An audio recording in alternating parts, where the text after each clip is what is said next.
Allur heimurinn fagnar fæðingu Jesú á jólum. Hins vegar fæðingardagur Jesú hvergi í Biblíunni.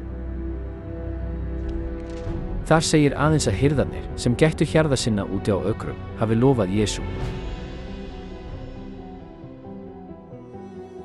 Það ekki hægt að gæta hjarða úti á túnum í köldum vetri. Fæddist Jesús raunverulega 20. og 5. desember. Frumkristnir menn fögnuðu ekki afmæli Jesú.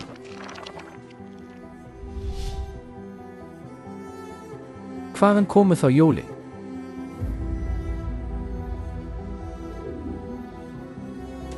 Tuttugasta og 5. desember, jólin.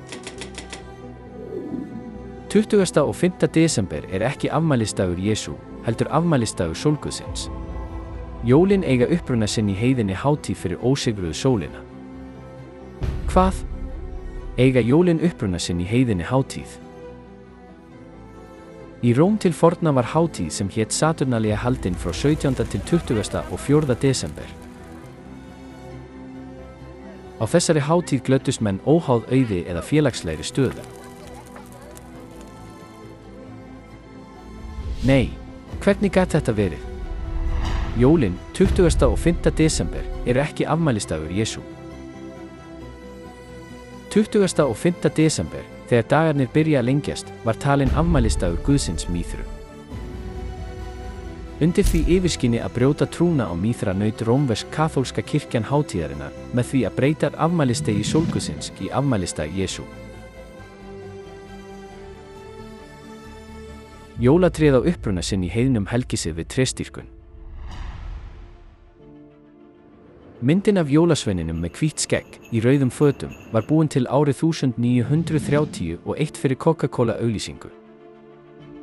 Kirkjur vita mætavel að jólin ekki fæðingardagur Jesú. Hins vegar ljúga þeir enn að jólin séu fæðingardagur Jesú. Kristnir algjörlega í myrkrinu þessa staðreynd.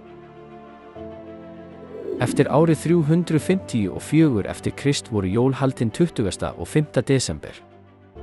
Eftir árið 354 eftir Krist. Lærisveinar Jesú og postularnir héldu aldrei jól.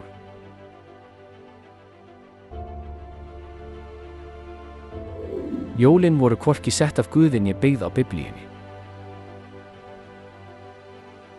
Þeir breyttu fæðingardegi sólguðsins yfir í fæðingardag Jesú.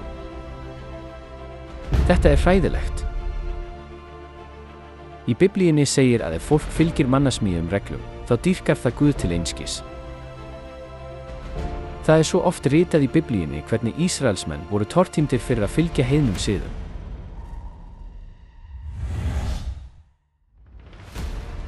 Í Sínaí-mörkinni héldu þeir að þeir væru að tilbiðja drottinn Guð á meðan þeir tilbáðu skurðgoð.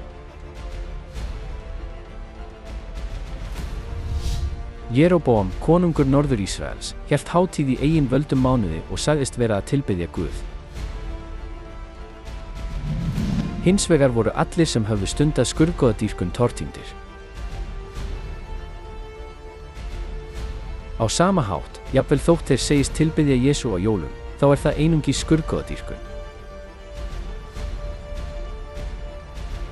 Endalok skurðgoðadýrkunar tortíming.